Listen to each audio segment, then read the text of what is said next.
The halls were always busy on the first floor because students were coming into this building to take various humanities courses. And so they would usually walk all the way through the first floor, and it was very lively and very noisy. And I can remember whenever I had my door open, students would stop and say, "Do you have a stapler? Do you have a paper clip?" We had a mail room at the end of this hall where people would gather and just chat, sit around, because there were couches. It was both the mail room and the faculty lounge. And so I can remember people being in there and talking and having a lot of friendly conversation. I had a lot of friends up in the history department. So those are things that I remember. Lots of friends. Well, the Witherspoon was so like a part of student life here because it was right here. And you could just walk from your classroom and go right into the Witherspoon. And there was always all this incredible contemporary art that inspired us. But this area, being the student gallery area, always had some kind of artwork or had something else going up.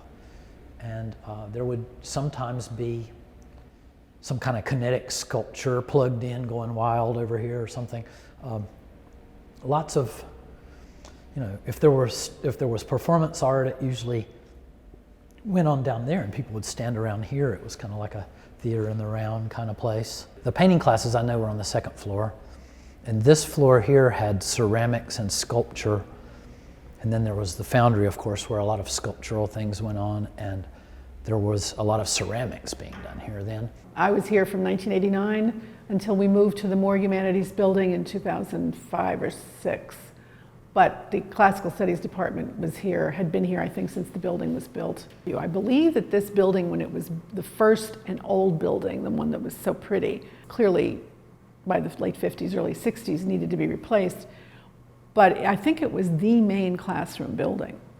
So there weren't, like 20 different buildings that people took classes in. They mostly took classes in this building, and so it was really part of the center. And the library is, spitting distance across the College Avenue, and the cafeteria. Everything was very, close. This room, I taught probably half of my classes in this room, and the one that was adjacent, just on the other side of that wall. And we had windows, and you open blinds and you can see the trees in the center of campus, and when it's fall versus spring because you can look out the window and see it. It was lovely. This building, because of the way it was built, which, as I said, cut down on the amount of privacy and quiet that you might have in your office, absolutely promoted contact with other people in your own department as well as other people in the other departments. It was social friendly, interaction friendly. The courtyard here was, you might can see it behind me in this picture, but it was a sculpture courtyard for quite a while. And Saul Bejerman, that's on Spring Garden Street on the side of the Witherspoon, that used to sit kind of front and center back here. And I can still see the base for the James Rickey sculpture, which is in the courtyard at the Witherspoon right now. And if you were getting a degree in sculpture, you could have your work out there, with that stuff. So that was kind of cool. And then it didn't look so dated as it does now. I mean, it was in the 70s, and this kind of architecture was kind of it was rooted in the 50s and 60s, which was futuristic. But that was kind of new. It was really the very hub of the wheel because, the English department was here. If you were taking any kind of literature classes or English or humanities, foreign languages, that was going on there, and you could get there through the sculpture courtyard. There's actually a stairwell, and I believe there was an elevator there too.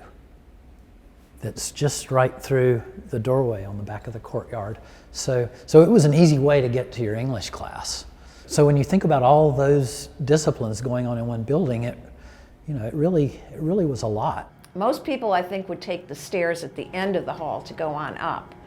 You didn't ever want to take the elevator because it was always breaking. I'll tell you, the elevator was tiny. And if you wanted to get into the elevator with a cart, with a, some kind of portable projector on it,